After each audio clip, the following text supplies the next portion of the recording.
Hello friends, வணக்கம். ரீசெண்டாக ஒரு வீடியோ பார்த்தேன். என்ன அப்படின்னா, எதுக்காக இந்த மனுஷன் இந்த ஓட்டம் ஓடணும், இவ்வளோதாங்க வாழ்க்கை. நீங்கள் கட்டின அப்பார்ட்மெண்ட்டில் கொஞ்சம் வருஷம் கழிச்சு யாரோ வாழ்ந்துட்டு இருப்பாங்க. உங்கள் பேரன் பேத்திகள் உங்கள் ஃபோட்டோவை வச்சு தான் வாழ்ந்துட்டு இருப்பாங்க. கடைசியில் அந்த ஃபோட்டோ கூட இருக்குமான்னு சொல்ல முடியாது அப்படின்ட்டு மனுஷனுடைய வாழ்க்கையை ரொம்ப ஷார்ட்டாக சொல்லியிருக்காங்க. நிறைய டைம் இந்த வீடியோ வந்துருச்சு. பட் இந்த கான்செப்டை அக்செப்ட் பண்ணிக்க முடியுமா அப்படின்னா, என்னோட வியூலேருந்து கண்டிப்பா பண்ணிக்க முடியாது.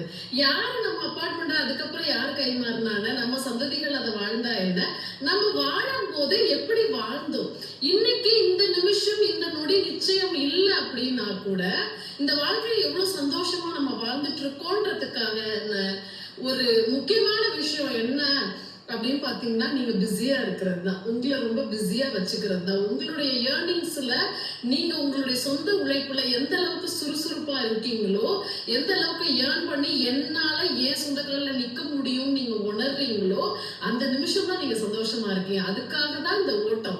சோ அந்த ஓட்டத்தை நம்ம குறைக்கும் பொழுதும் நிறுத்த முடியும். நம்மளால நிறுத்தும் போதும் நம்மளால அதுக்கு மேல ஓட முடியாதுன்ற ஒரு நிலைமை வரும் பொழுதும் தான் ரொம்ப நம்ம சோர்ந்து போறோம். எந்த ஒரு காரணமுமே இல்லாம கவலைப்படுறோம், சோர்ந்து போய் ஒரு இடத்துல உட்கார்ந்துடுறோம். சோ எந்த அளவுக்கு வாழ்க்கையில நம்ம டவுன் ஆனா கூட அந்த நேரத்திலையும் நமக்கு ஓடுறதுக்கான விஷயங்கள் இருக்கு. ஏதோ ஒரு விஷயத்தை எடுத்து பண்ணிட்டே இருக்கோம், சாதிச்சுட்டே இருக்கோம். அதுல நம்மளுடைய சொந்த உழைப்புல நம்மளுடைய ஏர்னிங்ஸை பார்த்துட்டே இருக்கோன்றதுதான் நம்மளை வாழ வச்சுட்டு இருக்கு.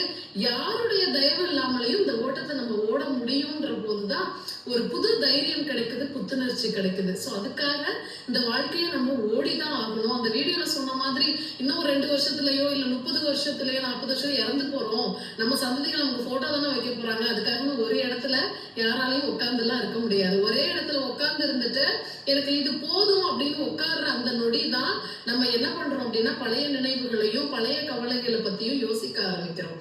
சோ இந்த நொடி இந்த நிமிடம் உங்களுக்காக உங்க வாழ்க்கையில நீங்க எதை செய்யும் பொழுது ரொம்ப சந்தோஷமா இருக்கீங்களோ, உங்களை மறந்து உங்களுடைய கவலைகளை மறந்து ஒரு விஷயத்த சாதிக்க துடிக்கிறதுக்கு, அதுக்கு உழைக்கிறதுக்கு ஆசைப்பட்டு அதுல ஓடிட்டு இருக்கீங்களோ, அதுதான் உங்களை வாழ வச்சிட்டு இருக்கு.